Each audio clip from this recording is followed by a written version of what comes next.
Chaque matin, livrons-nous sans partage, sans réserve, sans réflexion. Ne réfléchissons pas, car nous n'irions pas loin. Ce qui caractérise l'offrande, c'est la spontanéité. Pas de pensée, de réflexion, cela viendra après, mais pas avant. Si vous donnez en réfléchissant, ce n'est pas un don, c'est une mesure, mais pas un don. Le Seigneur a vécu comme cela. Il est venu comme un simple homme. Ce qui le différenciait du Père, c'est qu'il avait une âme. Avant la fondation du monde, la Trinité était essentiellement esprit, mais lorsque Dieu vint en Jésus-Christ sur cette terre, il fut un homme avec une âme, sans péché.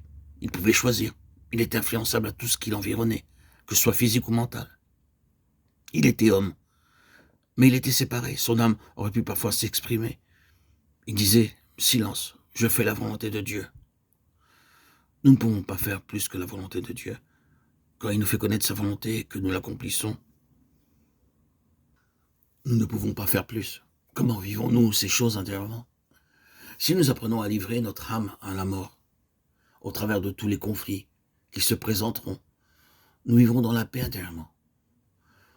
Nous ne devons pas confondre la joie du salut que nous expérimentons au moment de notre nouvelle naissance avec la joie de Dieu qui est différente et vient après. La joie du salut vient de nos sentiments et procède du fait que nous avons reçu le Seigneur. Mais par notre marche dans l'obéissance, nous obtenons la joie de Dieu dans nos sentiments. Ce n'est pas la même joie. La première est naturelle, la seconde est divine. Un enfant de Dieu qui marche est joyeux de la joie de Dieu, car Dieu communique sa joie à ceux qui lui obéissent. Paul dit dans l'Épître aux Philippiens, chapitre 4, verset 4, « Réjouissez-vous toujours dans le Seigneur. » Je le répète, réjouissez-vous. Il était pourtant un homme qui connaissait des conflits permanents, et il poursuit, « Réjouissez-vous que votre douceur soit connue de tous les hommes. » Le Seigneur est proche, ne vous inquiétez de rien. L'homme est inquiet pensant au lendemain. Considérez les moineaux, ils sont perpétuellement inquiets, tournant sans cesse leur tête de côté.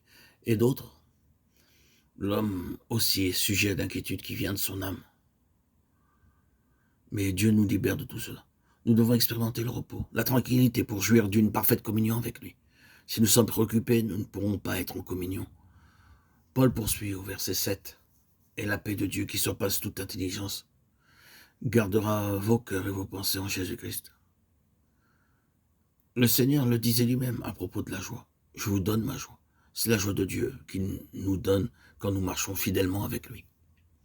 Au travers des difficultés, des vicissitudes, nous devons marcher en mourant à nous-mêmes. Plus nous livrons notre âme à la mort, plus l'ennemi tentera de nous arrêter en créant des situations de plus en plus difficiles et douloureuses. Mais au travers de tout cela, la joie et la paix de Dieu seront notre joie et notre paix. Avons-nous bien saisi ce que signifie pour chacun de nous renoncer à soi-même, porter sa croix et le suivre?